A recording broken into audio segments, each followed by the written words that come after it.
La isla de las palabras, con Miki Blanco. Comentan en una escena determinada de la película 27 vestidos que Mozart compuso su primera sonata cuando tenía solo 5 años.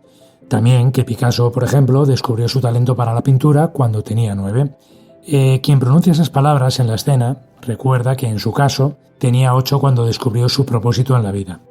A partir de ahí yo te he trasladado la pregunta. No sé si te has parado a pensar alguna vez en qué momento decidiste ser guionista. Ahí lo dejo. Esto es La isla de las palabras. Comenzamos.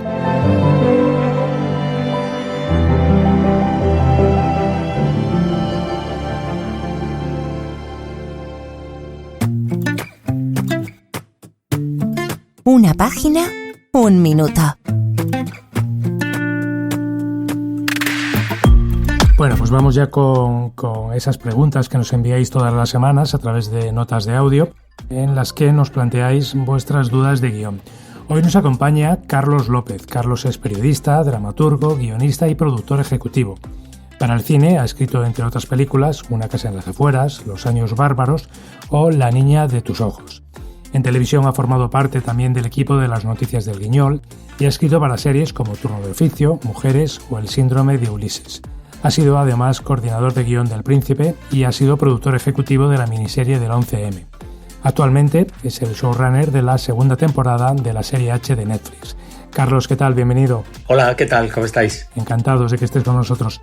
Venga, vamos con esta primera pregunta. Esta primera pregunta nos llega desde Almería y dice así. Hola, mi nombre es Roberto. El otro día un amigo guionista me hablaba de la técnica de salvar al gato. ¿Me podrías explicar en qué consiste con algún ejemplo? Gracias. Bueno, Carlos, ¿qué es esto de salvar al gato? Es cierto que aparece en manuales de guión, pero ¿qué es exactamente? Bueno, es un libro que apareció, la verdad es que ahora mismo no estoy seguro, hace pocos años, no sé si son 3 años, quizá algo más, escrito por un norteamericano, por Black Snyder, que es un hombre, un guionista de estos que tiene una filmografía más bien escasa, pero que con este libro y con un blog que tiene y con algunas consultorías de guión también que ha hecho, pues ha cobrado mucha fama, ha tenido muchísimo éxito, tanto es así que ha escrito hasta una secuela del libro, ¿no? Que obviamente la llamó Salva al Gato 2, ¿no? Es un libro, yo la segunda no la he leído, la primera sí la leí en su momento. Es un libro que se lee muy bien, es muy ameno. Lo mejor que se puede decir de él es que te introduce en la mesa del guionista con muchísima facilidad. Para mi gusto, que esto ya es personal, es demasiado, digamos, reduccionista, es decir, lo que te propone es una receta que leído suena muy fácil. A mí me parece, y llevo ya muchos años trabajando en esto para darme cuenta que a día de hoy todavía me resulta dificilísimo hacer un guión y no sé cómo se hace. Este es parte del encanto de hacer un guión, que tú estás inventándote cada día tu película, ¿no? Pero bueno, este señor intenta desgranar cuál es la dinámica, sobre todo cuál es el ritmo y cuál es la estructura de cualquier historia. Para eso enumera 10 tipos de historia, que no son exactamente 10 géneros, pero se le parecen. Y luego todas las historias le aplica lo que él llama 15 bits o 15 puntos, ¿no? Es decir, como que se puede distribuir la dinámica de una historia siempre desde el principio hasta el final en función de si hay una expectativa más grande, de si hay una depresión en el medio. En el fondo es un análisis no muy diferente del que hacen otros expertos de guión como Sid Field, ¿no? Que dividen al final la historia en 3 actos y cada acto lo dividen en 2 o en 3. Hay un punto medio en el que gira la historia. Cosas que interesa saber cuando te pones a escribir, pero a mi juicio que tampoco hay que tomárselas como si fueran, digamos, una religión, ¿no? Porque al final tú tienes que seguir tu historia, no seguir una fórmula. El salva al gato del título, que es por lo que preguntan, viene desde el principio marcado por él, porque dice que a la hora de presentar a tu personaje principal, a tu protagonista, tienes que intentar siempre buscar un punto de conexión con el espectador. Puedes ser la persona, puedes contar que es un perdedor, puedes contar que es un egoísta, puedes contar que es un vanidoso, que es alguien violento, pero intenta que cuanto antes posible salve a un gato, que por eso se llama así el libro. Es decir, que tenga algo que a ti te parezca que es una persona que merece la pena, ¿no? Él mismo pone un ejemplo de una película un poco antigua ya, a lo mejor, de Melodía de seducción, una película en la que Al Pacino es un policía que al principio de la película tiende una trampa a una serie de mafiosos y les convoca a un acto falso y ahí se presentan y les detienen a todos. Resulta que justo hay uno que llega con su hijo más tarde, porque el acto falso es una convocatoria de unos jugadores de béisbol, creo, y cuando este policía que parece tan implacable ve que este hombre ha llegado con su hijo, en lugar de detenerlo, le da unas palmadas al niño y le dice, no, venga, iros para casa, ¿no? Entonces es una manera de decirle al espectador, este hombre es un policía chungo, pero merece la pena, ¿no? Yo creo que tampoco hay que tomárselo al pie de la letra, hay más ejemplos. Hablando de policías, el único testigo, si la ves al principio, Harrison Ford, desde el principio marcan muy claramente cómo es alguien que sabe tratar al niño, que sabe tratar a la mujer con la que se encuentra, que no solamente es un policía expeditivo, ¿no? Yo creo que hay una palabra clave en guión que es empatizar, ¿no? Que es cómo conseguir que el espectador se interese por lo que le pasa a ese protagonista. Y a mí me parece que da igual, no hace falta que seamos muy buenistas con él, pero sí que encontremos si es alguien que está en un mal momento o que está siendo muy injusto con los de su al lado, que le veamos cómo se pelea con eso, ¿no? Walter White desde el principio es alguien que está humillado para que entendamos por qué hace luego lo que hace. Tony Soprano también es alguien del que se muestran muy prontamente sus debilidades. Ese tipo de debilidades o de luchas internas del personaje hay que enseñar desde el principio. Si tú al principio haces un perfil muy devastador, digamos, del personaje, nadie va a querer saber qué va a pasar a esta persona, ¿no? Tú tienes que invitar al espectador a que viaje con ese personaje, entonces tienes que acercarlo al espectador. Así es como yo entiendo lo de Salvar al gato. Perfecto. Bueno, pues yo propongo aquí a los oyentes que a partir de ahora busquen en películas conocidas, en guiones que lean, ese momento en que se ha salvado al gato. Me parece una idea interesante. Venga, vamos con la segunda pregunta, Carlos. Esta nos ha llegado desde Oviedo. Hola, soy Carolina. Estoy dándole vueltas a escribir un musical. Quería saber cómo escribo en el guión las canciones que cantan mis personajes, si son como diálogos o de alguna forma aparte. Gracias. Bueno, Carlos, nos planteamos escribir un musical. Todas las canciones, pues por ejemplo en Gris, que aparecen ahí cantadas, hay que ponerlas en el guión. ¿Se indica solo que es una canción? ¿Cómo se hace de forma aparte? ¿Cómo se indica eso? Me encanta que alguien se plantee escribir un musical. Eso me encanta porque es una manera de volverse loco como otra cualquiera. Bueno, depende de muchas situaciones, de muchos factores, ¿no? El principal de ellos es que el diálogo, o sea, que la letra de la canción forme parte del argumento de la película, que haga avanzar la película, que tenga que ver, como en el caso de Chris, que es así, por ejemplo, ¿no? Si es así, sí debería figurar esa letra. Ahora bien, puede que en el momento en el que tú escribas el guión, esa canción aún no esté compuesta o requiera de más trabajo, del concurso de un músico para trabajar en ella. Entonces, pues tú puedes incluir en qué lugar del guión hay una canción y qué sentido va a tener esa canción. A lo mejor todavía no está claro ni el ritmo, ni el tono, ni el tipo de música, ni siquiera la duración de la canción, ni a lo mejor la letra, pero sí puedes, si forma parte del argumento, sí deberías indicar qué es lo que se cuenta ahí, ¿no? Y por qué va esa canción ahí y qué pasa durante la escena más o menos, ¿no?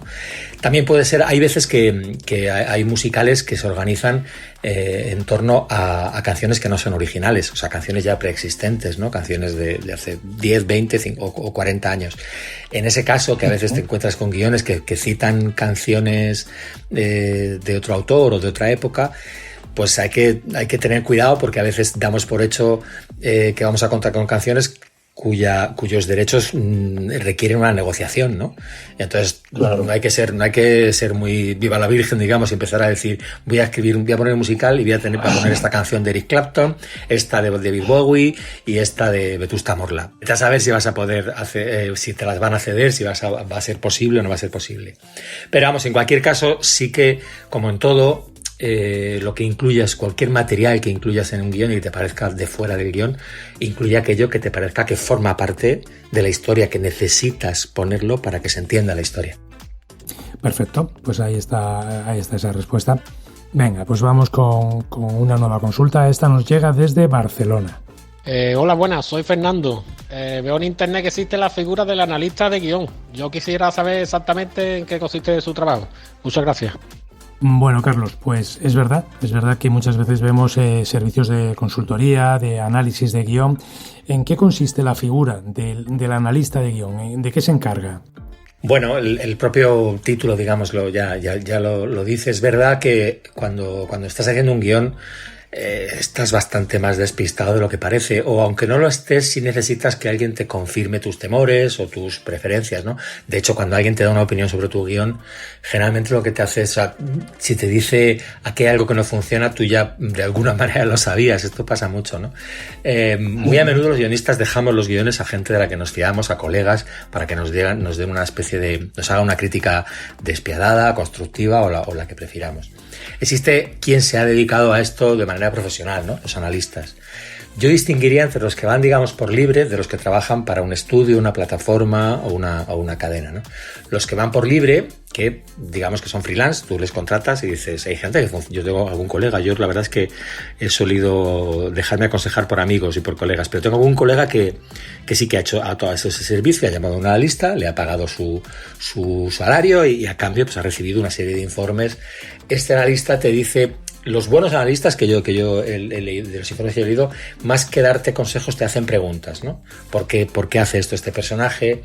¿No sería mejor esto? ¿O a dónde va? ¿Qué quieres contar con esto otro? Te obliga a hacerte preguntas que a lo mejor tú no te has hecho de manera satisfactoria, ¿no? Luego están los analistas que trabajan para cadenas, estudios o plataformas, ¿no? Y que existe mucha aura o leyenda entre los guionistas sobre si son gente que te viene a castrar o a lastrar un poquito tu trabajo. Bueno, hay que tener en cuenta que es gente que trabaja para ese estudio y a veces es verdad que tienen como la obligación de hacerte una crítica por escrito de 5 o de 6 folios y hay veces que aquello es un detallado excesivo de tus defectos o lo que sea. A nadie nos gusta que nos digan los defectos, pero en esto, como en todo, hay buenos profesionales y malos profesionales. Es decir, yo he recibido informes de analistas que trabajaban para cadenas que me han ayudado muchísimo a saber por dónde debería ir la siguiente versión, que es de lo que se trata, ¿no? Dónde hay que trabajar, eso tiene que decir un guionista, dónde hay que mejorar un guión.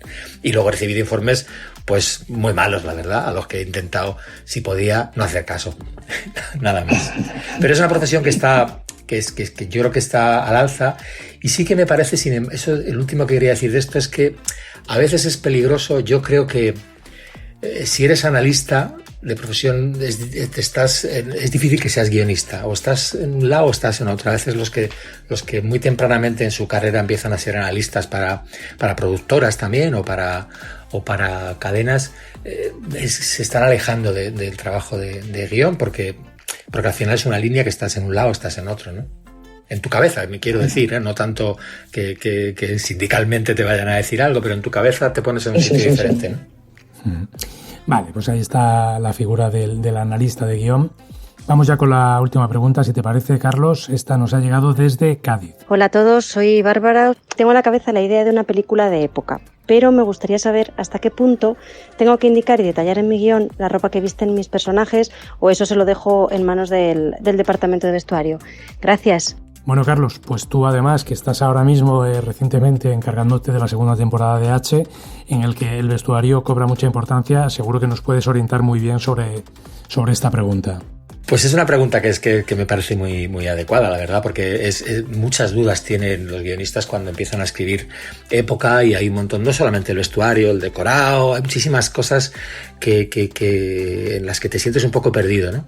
Aparte de la documentación que tenga que tener un guionista para poder trabajar a gusto en su guión, que esa documentación pues con mucha frecuencia la utilizas como colchón para sentirte seguro, para imaginártelo, no tienes por qué ponerlo todo en el guión, dices, mira, todas las horas que me he pasado yo en la biblioteca estudiando esto las voy a poner en el guión. No, olvídate, no tienes que poner todo, ¿no? En ese sentido yo creo que hay que poner, igual que en lo del musical, creo que hay que poner solamente aquellas cosas que son imprescindibles para entender la historia, ¿no? Las que juegan. Siempre hay elementos del vestuario que pueden jugar un papel, ¿no? Alguien que se hace un enganchón porque lleva un miriñaque y eso le impide entrar por una puerta adecuadamente. A lo mejor deja un jirón de la tela que se encuentra otro más después. Obviamente eso debe ir incluido. A veces también la caracterización del personaje, ¿no? Si alguien va vestido de manera que indica que pertenece a una clase diferente a la persona que lleva enfrente, ¿no? Cosas que dibujen un poquito la escena, pero huyendo de la descripción, ¿no? Intentando ser siempre narrativo. Yo en esto hay una cosa que intento cumplir siempre en cuanto a vestuario o a elementos que forman parte, que hay gente que dice, es que esto yo lo veo cuando voy a escribir. Dice, bueno, es que lo que tú ves no es necesariamente relevante lo que tengas que poner en el guión, como digo, ¿no? Entonces tú tienes que intentar siempre, es una máxima que yo aconsejo, que la lectura del guión dure aproximadamente lo mismo que duraría la lectura de la visión de la película. Esto escena a escena, ¿no? De manera que tú no deberías hacer parones, ¿no? Y decir, espérate un momento, voy a dedicar 2 párrafos a contarte cómo era aquella avenida, cómo eran aquellos carruajes o cómo era aquella... Si haces eso, por muy necesario que sea eso para poner en pie la película, el guión se pierde de vista, ¿no? No. Y el guión es una guía, es algo que necesitas tener muy claro qué estamos contando en cada momento. De manera que luego es muy bonito cuando has terminado un guión ver cómo efectivamente los diferentes departamentos van sumando todo su trabajo a la historia, ¿no? Y van entendiendo y van añadiendo y explicando cada personaje en función, en este caso, del vestuario que lleva en cada escena, ¿no? Hay que dejar libertades del guión para que cada departamento, cada profesional sume cosas significativas a la historia, que eso luego es una maravilla. A mí me encanta cuando hay una lectura técnica de cada departamento ha leído el guión desde su lado y todos van contando, ¿no?, la misma historia que tú. Pero en definitiva intentemos poner en un guión solamente aquello que es necesario para que avance la historia, para entender la historia, ¿no? En el vestuario o en cualquier otro aspecto, ¿no? Si realmente no es algo que juega dentro de la historia o de la evolución de los personajes, no merece la pena ponerlo. Vale, estupendo. Pues mira, me quedo con 2 ideas de lo que nos comentabas. Por un lado, lo de huir de la descripción y buscar la narración, y por otro, que la lectura, me parece muy buena premisa, que la lectura dure lo mismo que la visión de la película. Pues Carlos López, te agradezco enormemente que nos hayas acompañado hoy, que nos hayas ayudado con las respuestas de los oyentes. A ti muchas gracias, de verdad. Ojalá a alguien le sirva de algo. Seguro que sí. Te envío un abrazo. Un abrazo grande. Chao.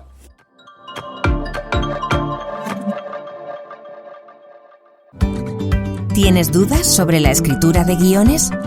Envíanos una nota de audio a través de las redes sociales del programa.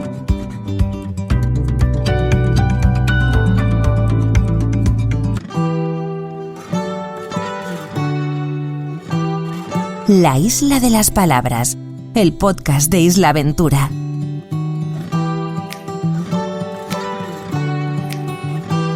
Bueno, pues cada vez queda menos para la nueva convocatoria del Laboratorio de Guión de Isla Aventura.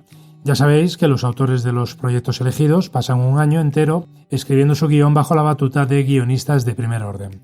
Este laboratorio incluye además varias visitas a la isla de La Palma durante ese año, en el que tutores y finalistas pueden compartir su evolución y también conocer las localizaciones reales donde muchos van a ubicar sus historias. José Luis Molinero sabe bien de qué hablamos, porque él fue de hecho uno de los finalistas de la primera edición. José Luis, buenos días, ¿cómo estás? Buenos días a ti y a toda la gente que nos escucha, y de momento bien, la verdad. Estoy muy bien y contento de hablar con vosotros y tu podcast, que vamos, realmente me encanta. Igualmente, muchas gracias. José Luis, tú ya habías hecho, aunque habías hecho algunos guiones para cine y televisión, tú venías fundamentalmente de la literatura. ¿Qué fue lo que te atrajo de esta convocatoria, de la convocatoria de Isla Aventura? Bueno, efectivamente yo venía de la narrativa. Yo había escrito sobre todo historias basadas en historia. Me explico.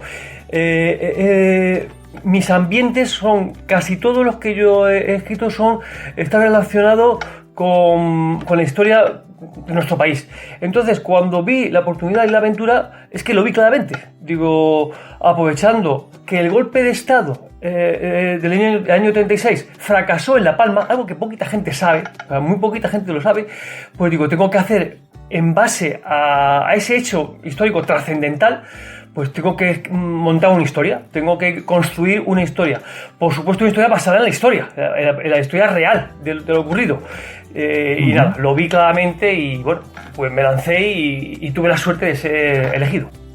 Vale, porque tú habías escogido, había 2 opciones. Se podía escoger largometraje o serie. ¿Tú cogiste la opción de...?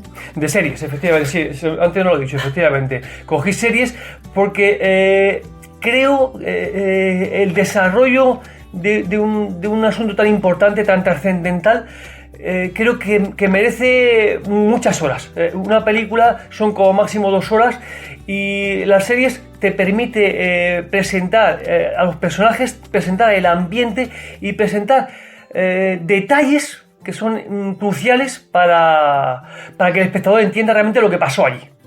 Vale, entonces tú optaste por la modalidad de series y en ese momento te asignaron unos tutores. ¿Quiénes eran tus tutores?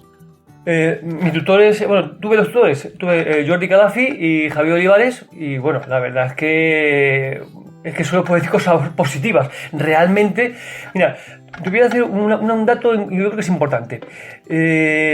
Yo mi formación como guionista procedía del mundo académico. Yo había hecho el máster aquí en la universidad y demás, y bien, ¿qué ocurría? Que el máster era completo, pero era demasiado académico. Jordi y Javier me enseñaron la realidad. O sea, la academia está muy bien, pero la realidad de este mundo, de los planteamientos de cómo hacer una serie, eso te enseña gente que esté en el mundo, gente que sea profesional, gente que tenga un currículum y que te diga, oye, esto está bien, esto está mal. Y bueno, eso para mí ha sido vital, vamos, me ha marcado, o sea, realmente me ha marcado. O sea, no puedo evitar decirlo porque es que es verdad.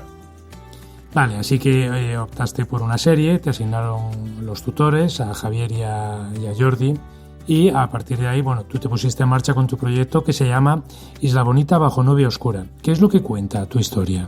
Pues vamos a ver, partiendo de un hecho histórico real, que fue el fracaso del golpe de Estado de 1936 en La Palma, en la isla de Palma fracasó el golpe de Estado.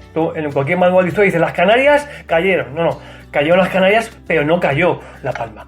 Bien, pues entonces, partiendo de esa premisa, de ese hecho real, un guardia civil, un sargento de la Guardia Civil, con problemas psicológicos derivados de la guerra de África, y una maestra de la República, los maestros de la República eran gente ilusionada y deseando cambiar la sociedad, son personajes antagónicos, de pronto se encuentran unidos para investigar un crimen.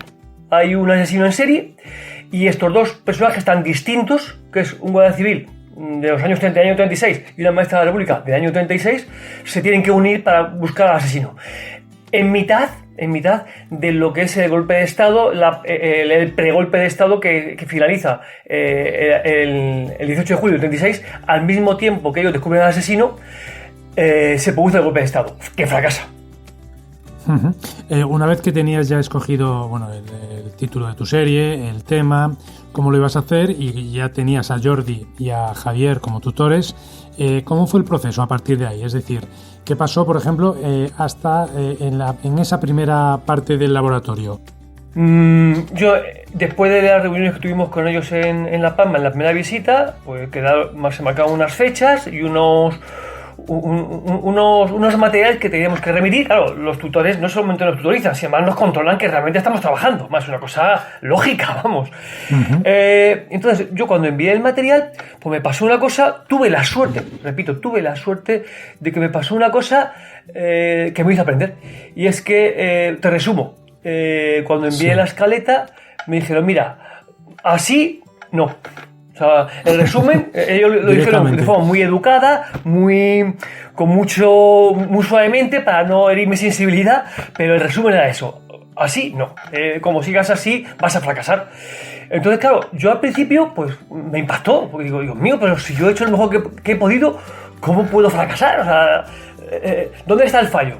Entonces empecé a darle vueltas. La verdad es que pasé unos días no muy agradables, porque es frustrante, hasta que me di cuenta de un matiz, y es que ellos, los tutores, no solo me tutorizaban, ellos eran profesionales, ellos saben de qué va el mundo, ellos saben qué es lo que se puede producir, saben cómo funciona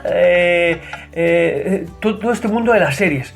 Entonces, lo que me estaban diciendo, oye, que tu idea es buena, de hecho la hemos elegido, ahora tienes que modificar esto y esto, porque como no lo modifiques, nadie te la va a comprar la serie, nadie va a producir, es que es improducible. Entonces, pues me di cuenta. De hecho, ahí luego tuvimos una charla, por Skype y demás, y efectivamente, yo creo que fue lo mejor que me pasó. O sea, fracasar, tener ese bache al principio del taller, me resultó, fructífero, pero totalmente. Y a partir de ahí, de ese consejo que te dieron Jordi y Javier, recondujiste la escritura, ¿no? Claro, mira, por ejemplo, uno de mis fallos me decía, oye, que es que tú en el primer episodio pones cosas que pueden ser 3 episodios. O sea, es que no puede ser. Tienes que recortar secuencias, tienes que recortar duración de las secuencias. Claro, yo quería ponerlo todo en el primer, como si fuera una película, un largometraje, donde hay que presentar a los personajes desde el principio en 2 horas, porque si no, se acaba la película. Claro, en una serie la cosa es más pausada. El personaje puede ser presentado en 10 horas o en 13 horas o lo que se estime oportuno. Incluso se puede transformarse varias veces a lo largo de la serie. Claro, esos detalles, pues te lo dice una persona que sabe de lo que está hablando, y ellos saben de lo que están hablando. Bueno, yo entiendo que todo este año, el año del Laboratorio de Isla Aventura, ha sido toda una experiencia. ¿Tú con qué te quedarías de todo ese año? Yo me quedo con 2 cosas. Básicamente ocurrieron muchas, pero yo me quedo básicamente con 2 cosas. En primer lugar, una palabra que está en desuso, pero que yo la viví, que es la camaradería. Había un ambiente realmente yo guardo los mejores recuerdos. Yo, entre todos, tanto la Palma Film Commission, los concursantes, los tutores, había un ambiente de trabajo y que era positivo para todos. Bueno, de hecho, hay una cosa que me sorprendió cuando en las visitas a gente de La Palma, a personas que se ofrecían para que nos ofrecían su casa, su isla como lugar de rodaje, es que los habitantes estaban deseando, o sea, querían participar de la experiencia.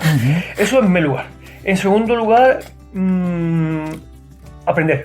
En el laboratorio de Isla Aventura se aprende. Yo he notado que he aprendido, pero tanto a nivel práctico como a nivel teórico. O sea, había clases teóricas, había clases prácticas, y bueno, es que estar todo el día comiendo, hablando con gente, en mi caso la categoría de Jordi y Javier, es que es inevitable que aprendas. Es inevitable que te cuenten, pues, desde detalles técnicos a detalles de anécdotas que siempre enriquecen, vamos.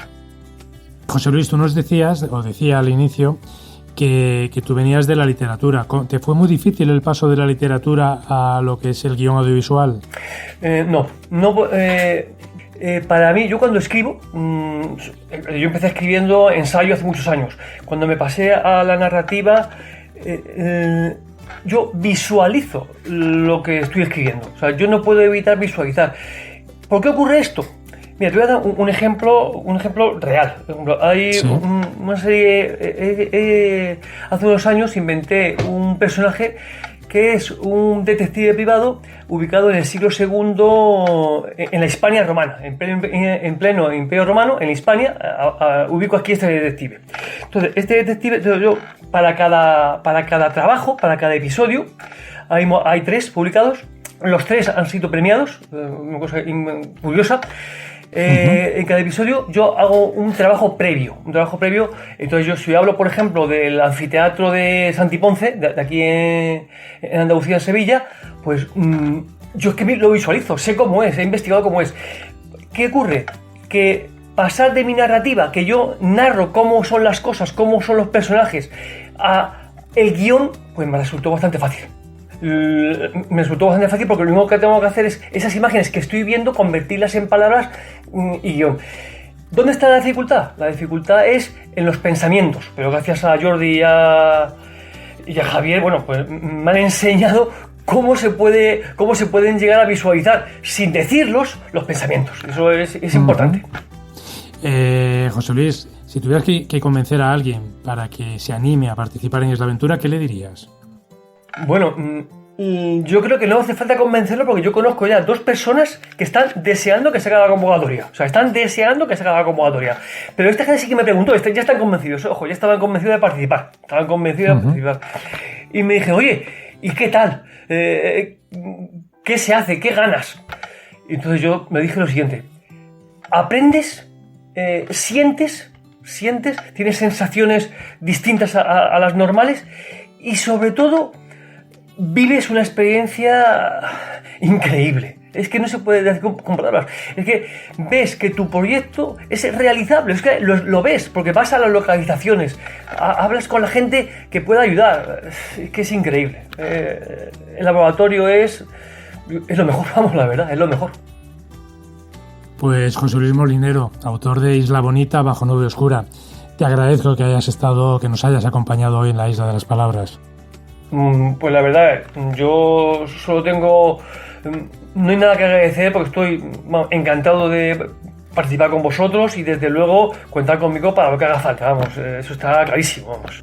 Así lo haremos, un abrazo. Un abrazo, adiós Miki. ¿Sabías que...? El director Daniel Sánchez Arévalo fue guionista de Farmacia de Guardia. Fue su hermano, que trabajaba en Antena 3, quien le animó a enviar una prueba de guión que gustó tanto a Antonio Mercero que lo contrató.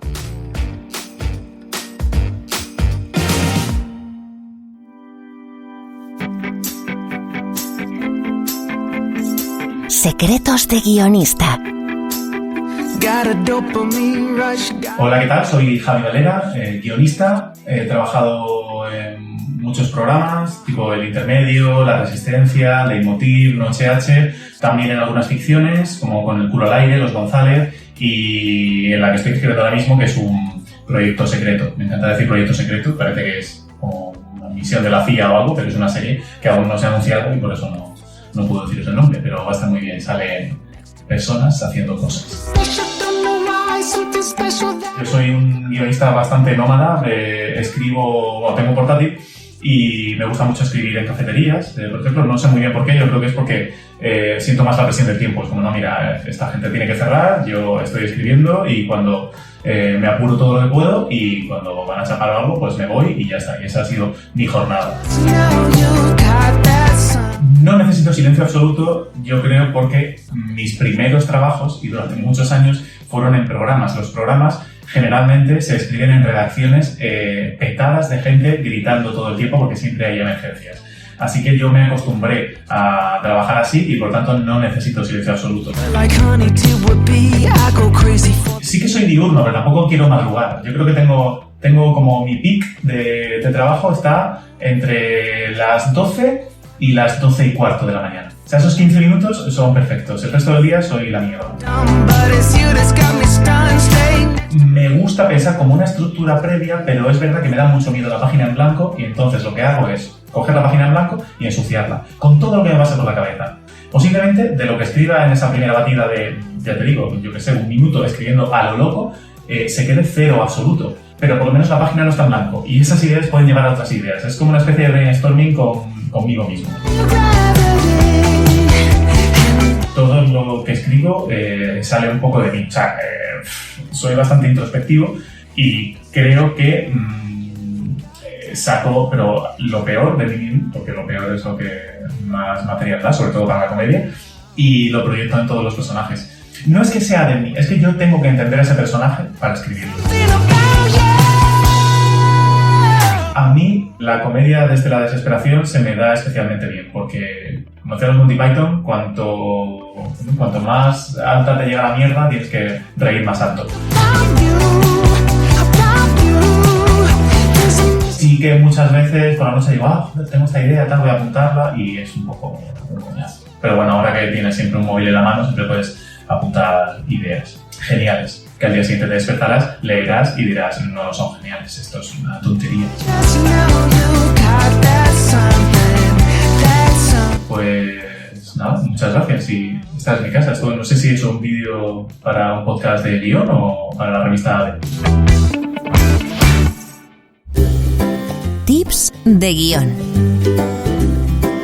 Cuando un actor me viene diciendo que quiere discutir su personaje, yo le digo, está en el guión. Si él me dice, ¿pero cuál es mi motivación? Yo le digo, tu sueldo. Alfred Hitchcock.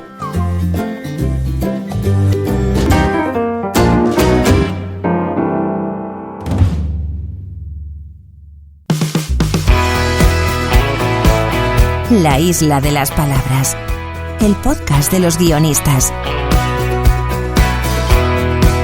Inició estudios de Medicina y Derecho antes de decidir que lo suyo era el cine, en concreto el guión. Y acertó, porque a día de hoy nuestro invitado puede decir que tiene 2 premios Goya al mejor guión, uno por La Isla Mínima y otro por El hombre de las 1000 caras. Es además creador de series, por ejemplo, como La Peste. Rafael Cobos, ¿qué tal? ¿Cómo estás? Hola, Miki, ¿qué tal? Muy bien, estupendo. Encantado, bienvenido. Decía que tú empiezas medicina y derecho y acabas haciendo cine, acabas estudiando comunicación audiovisual. ¿Cómo ocurre eso? Bueno, la verdad es que hay algo lógico, me parece a mí, que es que un escritor intente o pruebe o viaje por distintos derroteros, porque yo creo que cuanta más diversa sea su formación, más rico va a ser su bagaje, y eso se va a notar después a la hora de la escritura. Y yo que siempre desde que empecé un poco a decidir, cosa difícil, me gustó escribir, que quería ser novelista, quería ser poeta, pues bueno, pensé que no estaba mal que estos dos caminos fueran casi que en paralelo, el de la formación y el de la escritura, y al final poco a poco pues me fui decantando y fui abandonando todo lo que hacía, hasta que en una evolución lógica de la novela al teatro, del teatro al guión, pues terminé por decidirme por la escritura de guiones y de textos audiovisuales. Es verdad que, bueno, que como te digo, un camino muy errático, muy azaroso, pero yo creo que al final provechoso, porque bueno, me ha servido pues para ver muchas cosas, en un sentido muy polisémico de la expresión. Ese camino que dices, que acabó convirtiéndote en guionista, es también, por ejemplo, de donde sacas las ideas de tus guiones, parte de ahí, de tus vivencias, de tu realidad.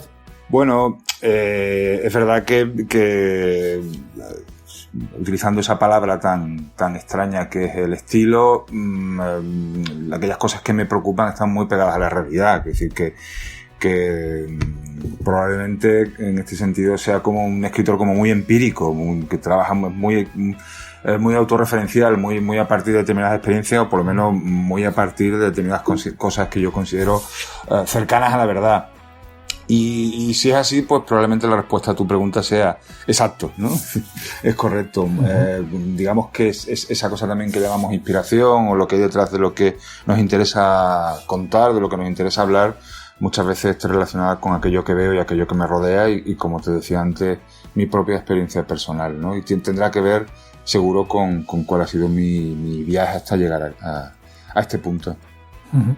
Igual que en otro tipo de escritura, como puede ser el de la novela o el del teatro, es relativamente sencillo identificar a un autor.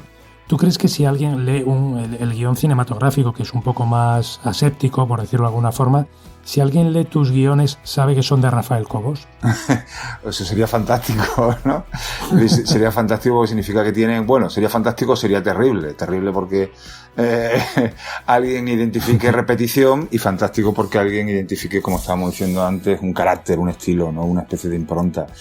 Te diré que en cualquier caso que el guión, que es la antiliteratura, porque si no tiene esa vocación de desaparecer frente a la literatura, que tiene esa vocación de permanencia, de posteridad, tiene mucho de literatura también, ¿eh? Yo creo que cada vez más, a mí, por ejemplo, me encanta verter esa frustración literaria en mis guiones, y hago algunas acotaciones literarias floridas y como muy cercanas al relato, ¿no? Yo creo que en ese sentido sí hay aquellos que puedan, o aquellos que por cercanía, o aquellos que profesionalmente hayan tenido acceso a alguno de estos guiones que se hayan rodado o no se hayan rodado, pues probablemente en este sentido también los identifique, ¿no? Por ciertos tics, por ciertas manías literarias que bueno, que al fin y al cabo son literatura, son ornamentos, son algo que, como decíamos antes, no existe, nadie verá, pero que sí están detrás de ese prurito literario que me ha acompañado siempre, ¿no?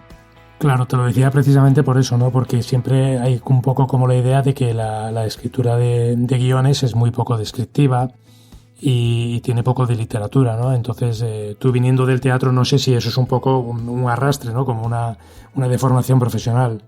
Es verdad que cuando tú lees un guión y notas ese, como tú has dicho, ese exceso de descripción, lo primero que piensas como guionista es: me están haciendo trampa, es decir, me están llevando de algún modo a ese conocimiento, a ese estado emocional, a esa intención que tiene el guión y que debería producirla de otra forma, y no por medio de la literatura, que en definitiva donde en definitiva el pensamiento está marcando mucho, ¿no? Es verdad que, como te digo, solemos pensar que es trampa. Lo otro es un capricho, lo otro es una satisfacción que uno se da personalmente, sabiendo que no es determinante, es decir, que no marca la naturaleza propia del guión y que es un adjetivo más, que es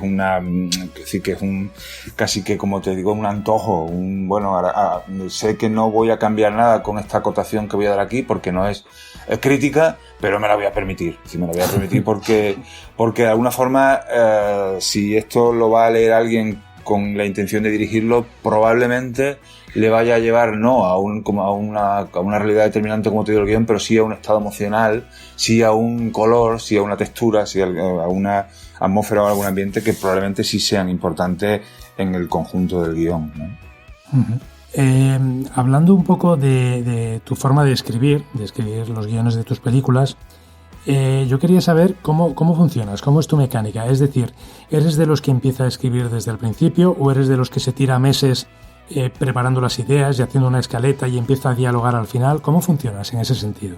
Bueno, depende del proyecto. Hay proyectos personales que nacen desde lo más larvario, es decir, de esta reflexión larga y sin límite de qué es lo que quieres contar, es decir, esta cosa tan ortodoxa de pensemos en el tema, pensemos en aquello que tenemos que opinar del tema, en todo este largo proceso en el que se va destilando la historia con los personajes y vas poco a poco conformándola y que concluye con probablemente la parte menos importante de esto de la escritura, que son los diálogos, es decir, un viaje completo de una forma, como te digo, muy cartesiana, y otras en las que, las circunstancias te hacen atacar la historia de otra forma, es decir, siendo mucho más, por decirlo, técnico y sin esa posibilidad de cocinar a fuego lento, de macerar la historia como te gustaría. Yo sí, en ese sentido, creo que si tuviera la posibilidad de hacerlo, me gustaría escribir todas las historias de ese modo, es decir, reflexionando mucho, pensando mucho, e invirtiendo el tiempo en pensar y al final se gasta muy poco tiempo en escribir, si ha hecho las cosas correctamente. Es lo que te iba a preguntar, si te ocurre eso, ¿no? Si cuando uno tiene las ideas ya muy claras, luego la escritura va muy rápida. Sí, a mí en mi caso personal me parece que cuando tienes las cosas muy claras, cuando las metabolizado y la has interiorizado y le has sacado todo su chicha, la escritura suele ser un proceso muy rápido. Es decir, yo, por decirte una bola pluma o una especie como de proporción, tú tardarías 6 meses en pensarla y 15 días en escribirla, ¿no? 10 días en escribirla. Uh-huh.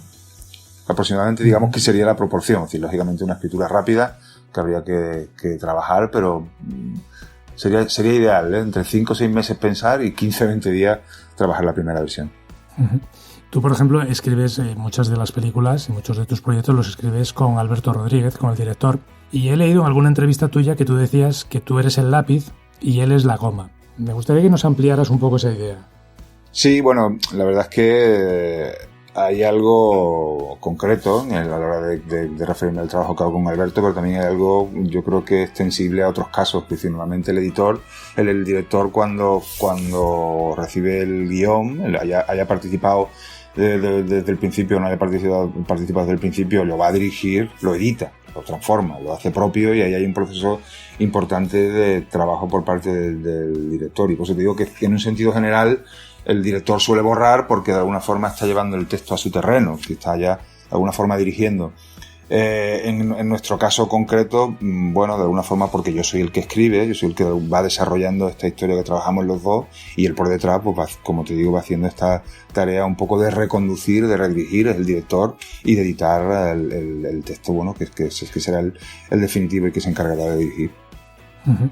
No sé si te ha pasado muchas veces, por ejemplo, que hayas visto ya en pantalla un guión tuyo y hayas pensado, joder, me lo han destrozado. O al revés, que hayas visto algo y hayas dicho, joder, pues está mucho mejor que lo que yo había imaginado. Bueno, ha ocurrido un poco de todo. Ha ocurrido de cosas que te sorprenden, es decir,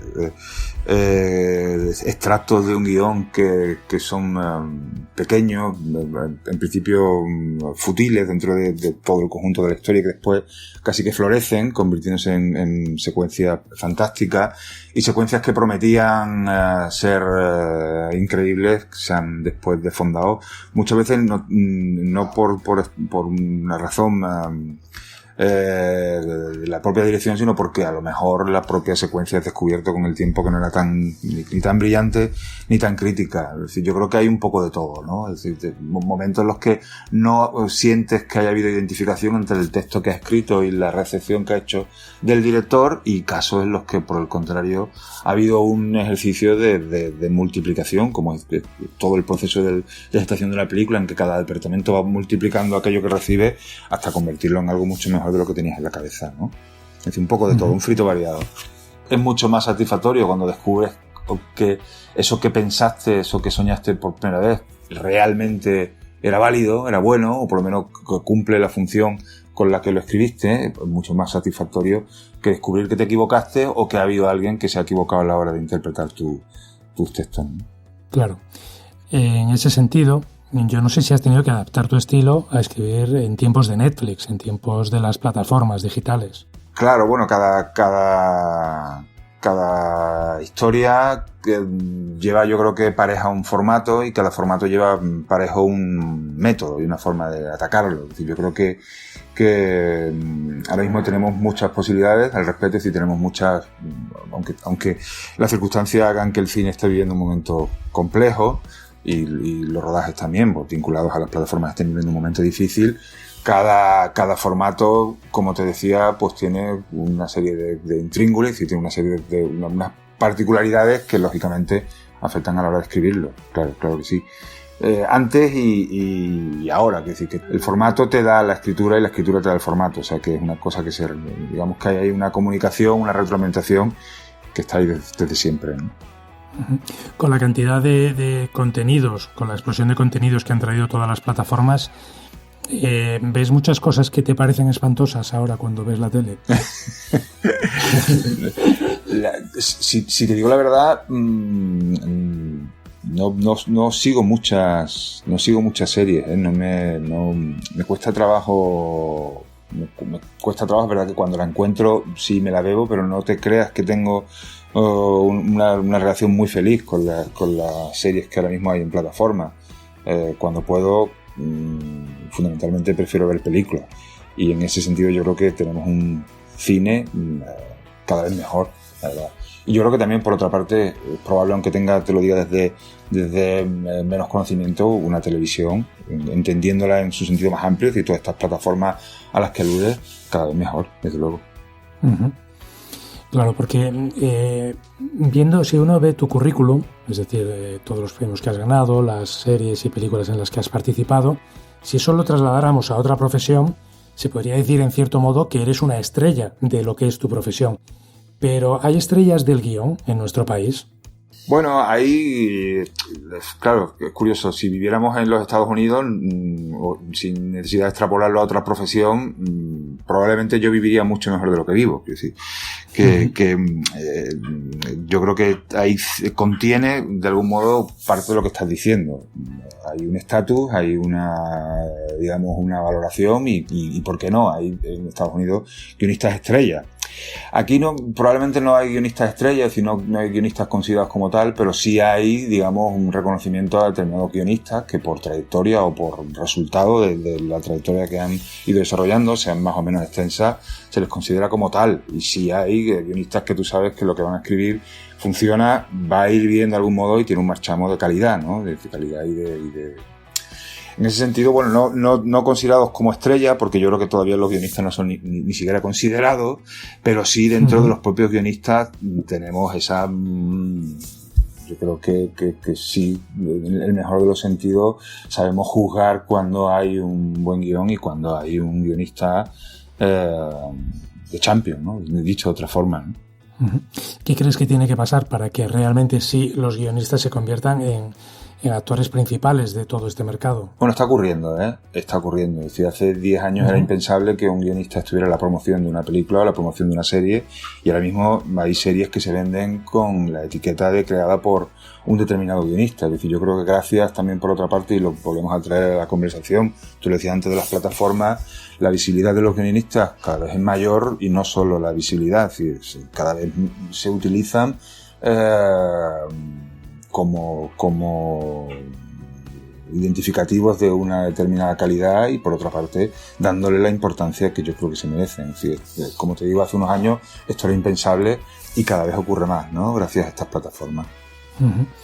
No sé si nos puedes adelantar algún secreto de los proyectos en los que te estás moviendo ahora, Rafa. Bueno, terminé hace relativamente poco un guión que de cine, que iba a ser la siguiente película de Alberto, que al final por circunstancias hemos decidido que no sea, y ahora mismo estoy en el ecuador de lo que espero sea su próxima película, con un guión que la verdad es que con el que estoy muy contento, bastante contento. De hecho, hacía mucho tiempo que no estaba tan contento con algo que estuviera escribiendo. No te puedo decir mucho más. Ya lo veo. Pues Rafael Cobos, te agradezco que nos hayas acompañado unos minutos hoy en la Isla de las Palabras. Muy bien, muchas gracias, Miki. Muchas gracias a todos. Un abrazo. Un abrazo, chao.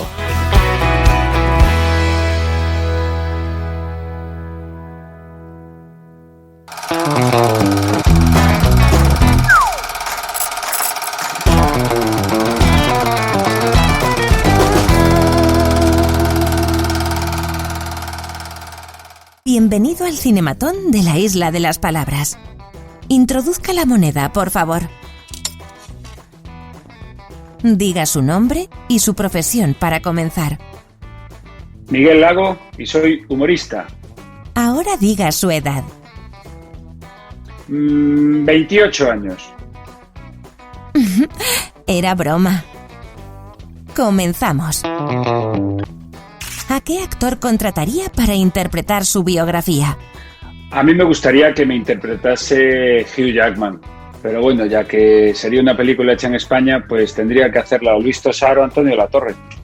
¿En qué lugar grabaría la película de su vida? Lo suyo sería un lugar espectacular, con unos paisajes increíbles, pero claro, mi película sería sobre un chaval de Vigo y nos quedaría un poquito Los lunes al sol.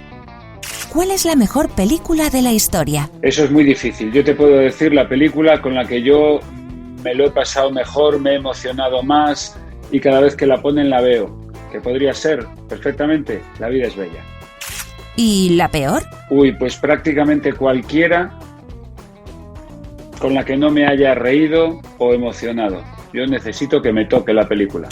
Nombre una serie que nadie debe perderse.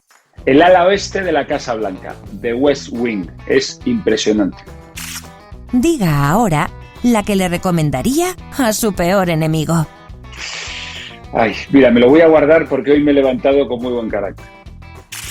¿Películas en versión original o doblada? En versión original siempre.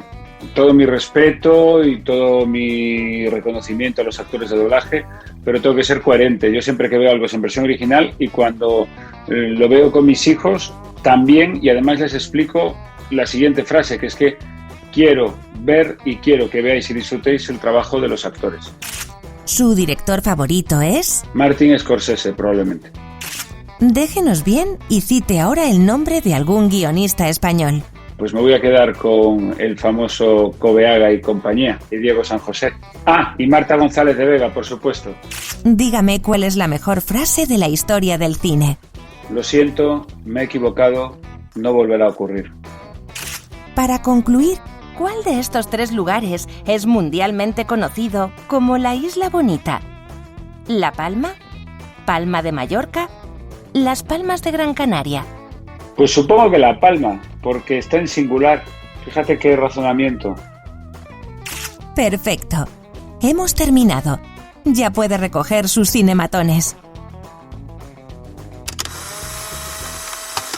Gracias por su visita. Un placer. Nos vemos en la siguiente.